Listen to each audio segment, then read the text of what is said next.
ஐயா துணை. அக்கினியால் அழிப்பேன் என்று சொல்வதும் மெய்தானப்பா.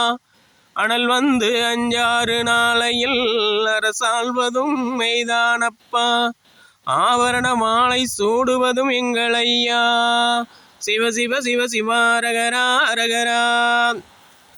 இந்த உலகில் நாம் வாழும் பூமி எவ்வளவோ வெப்பமயமாக ஆகிக்கொண்டிருந்தாலும் அதை பற்றி நாம் யாரும் கவலைப்படுவடைய சூழ்நிலையில் இல்லாதவாறு அதற்கு ஒரு பெயர் வைத்துவிட்டு நாம் நம் கடமையை செய்து கொண்டிருக்கிறோம், சாதாரண மக்கள் எல்லாம்.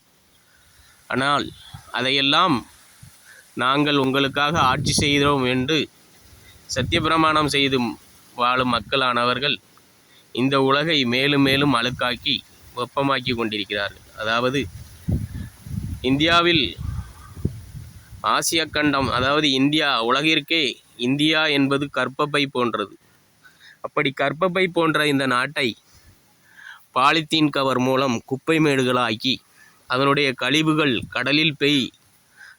கடலில் போய் படிவதால் தான் இவ்வளவு வெப்பநிலை உருவாகிறது. மழை பெய்தாலும் சரி, வெயிலடித்தாலும் சரி, பனி நேரம் என்றாலும் சரி, பூமி எப்போதுமே வெப்ப சூழ்நிலையாக இருக்கிறது. அதுபோலத்தான் நமது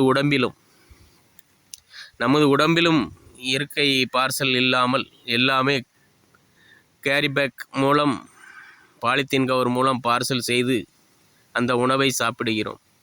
அப்படி சாப்பிடுவதனால் பாமாயில் போன்ற உணவு வகைகள் மூலம் நமது உடலில் மலம் ஒழுங்காக வெளியேறுவதில்லை.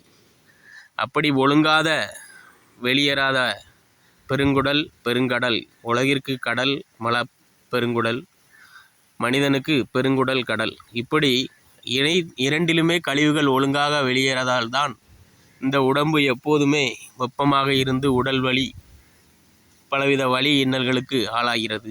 அதுபோலத்தான் இந்த நாடும் அதீத குப்பை நாடாக அரசியல்வாதிகள் மாற்றிவிட்டதால் தான் இந்த நாட்டில் எப்போதும் வெப்பமே ஆட்சி செய்து கொண்டிருக்கிறது. அதற்காகத்தான் உடலிலும் சரி, நமது உலகத்திலும் சரி இந்த நிலை உருவாகி கொண்டிருக்கிறது.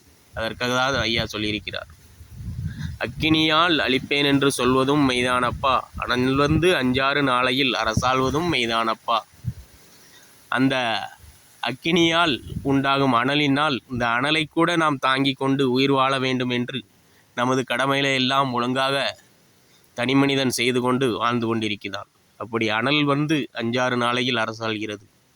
அவன் பார்க்கும் காட்சிகள் எல்லாம் அனலை உண்டு பண்ணக்கூடிய காட்சிகளாகத்தான் இந்த இயற்கை, இந்த உலகமான வைத்திருக்கிறது. அதை புரிந்து மக்கள் நடந்து கொள்ள வேண்டும் ஐயா.